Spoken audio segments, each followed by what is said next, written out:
Tanınmış erməni bloger və jurnalist Natalya Aleksanyan Azərbaycan dövlətinə müraciət edib. Natalya Aleksanyan rəsmi Bakıdan Qarabağda çoxsaylı cinayətlər törətməkdə təqsirləndirilən və buna görə müxtəlif müddətə azadlıqdan məhrum edilən erməniləri heç bir halda həbsdən buraxmamağa çağırıb. Natalya Aleksanyan bunu Azərbaycanın 2026-cı ilin yanvarında həbsdən azad etdiyi cinayətkar Vaqif Xaçatüryanın timsalında yazıb. Jurnalist sosial şəbəkədəki paylaşımında Vaqif Xaçatüryanın Ermənistanın eks-prezidenti, Xocalı qatili Robert Köçəryanın ayağına gedərək onunla görüşməsindən bəhs edərək yazıb. Vaqif Xaçatüryan bu Azərbaycanın ümumiyyətlə buraxmamalı olduğu bir şəxsdir. Daha bir alçaq bax budur.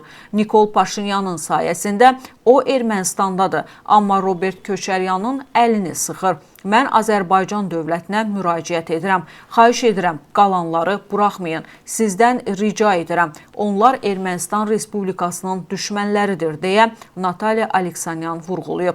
Xatırladaq ki, Azərbaycan hökuməti bu ilin əvvəlində humanistlik göstərərək 4 erməni məhkumu Ermənistana təhvil verib. Bunlar Vaqif Xaçatüryan, Gevok Sujan, David Davityan və Vigen Elujekşyanlı idi.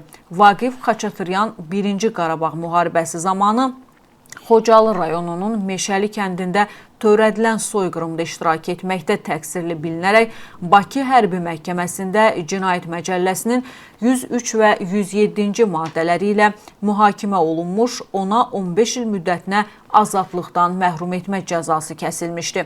Meşəlidə törədilən həmin soyqırım zamanı ümumilikdə 27 nəfər Azərbaycanlı qəsdən öldürülüb, 21 nəfər müxtəlif dərəcəli bədən xəsarətləri alıb, 2 nəfər kənd sakini girov götürülüb, 81 ailə təsərrüfatından ibarət 340 nəfər daimi yaşayış yerlərindən didərgin salınıb, kənd sakinlərinə ümumilikdə 13 milyon 568 min 60 manat, dövlətə isə 130 min 800 manat məbləğində maddi ziyan vurulub.